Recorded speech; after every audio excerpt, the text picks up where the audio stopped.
Today's lesson is about some simple estate planning documents that it would benefit you to get these done. Now, we have clients coming into us generally in their 60s, and a lot of them turning 65 and talking to us about Medicare, and then they subsequently hire us to do some financial planning. And most people are either don't have these documents, they don't have them completely, or they did them back when they had small children and they haven't updated them since.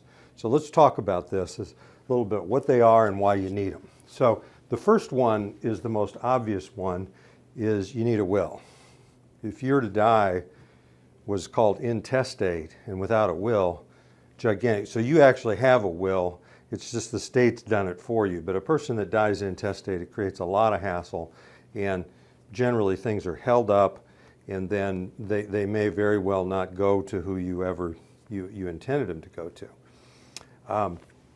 The thing about a will is most people don't need a real sophisticated one, but they need to have one in place that just says who gets what and who's going to take care of my property and sell it and that kind of thing, and who's the executor.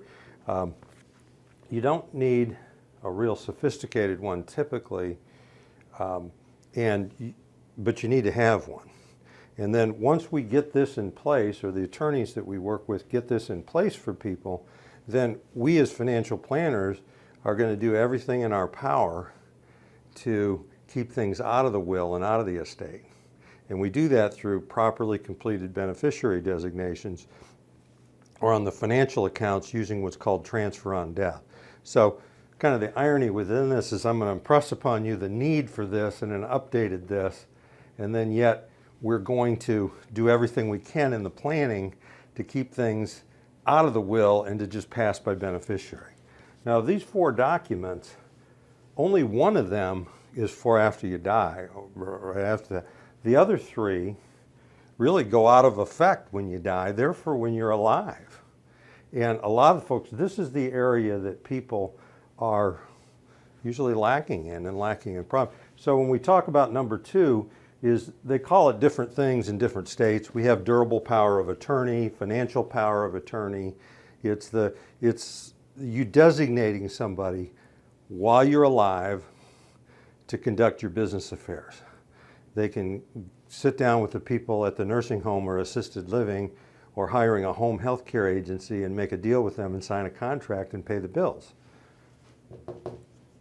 They need that. And you need to put down a couple of people, and ideally the number 1 person is going to be younger than you, so that when you're in your 80s and in a situation where this is really, this could come into effect tomorrow, but if it's 20 years down the road, or if you're in your 80s now, you need to put somebody that's 20 years, 30 years younger than you, like a son or daughter or niece or nephew, or a very trusted person in your church or friend, somebody that's going to be there and of sound mind, that's trusted, that's going to act on your behalf.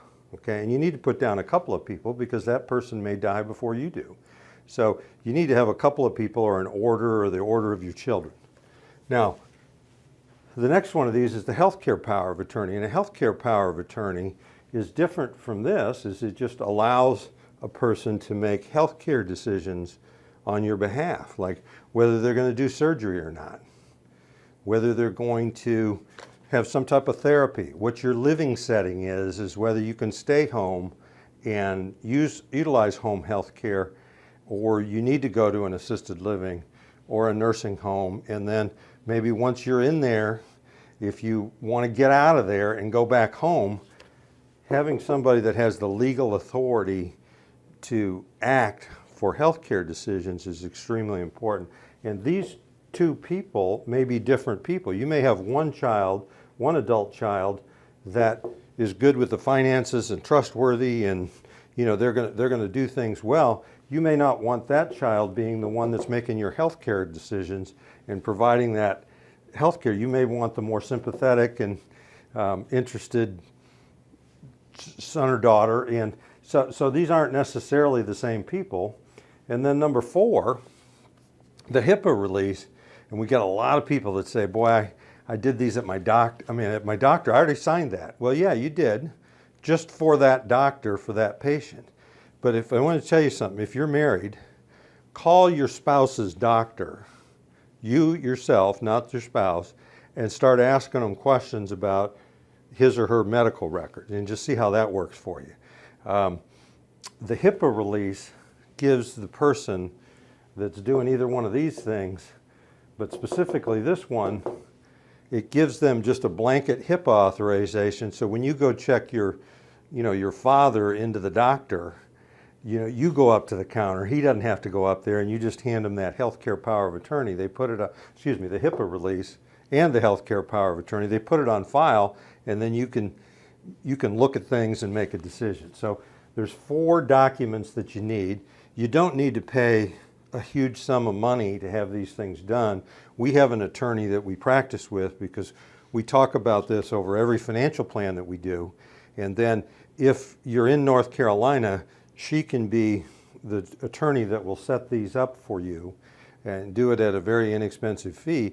If you're in one of the other 49 states or the District of Columbia, we do this all the time. Is if you call me for advice on this, I will find you a local attorney that will do this mainly in elder law for older folks. And then secondly, they're not going to charge you an arm and a leg. So I'm Hans Scheil. I've published a couple of books you can find on Amazon. You can find them at our website, cardinalguide.com. I'm Hans Scheil, and I thank you for listening.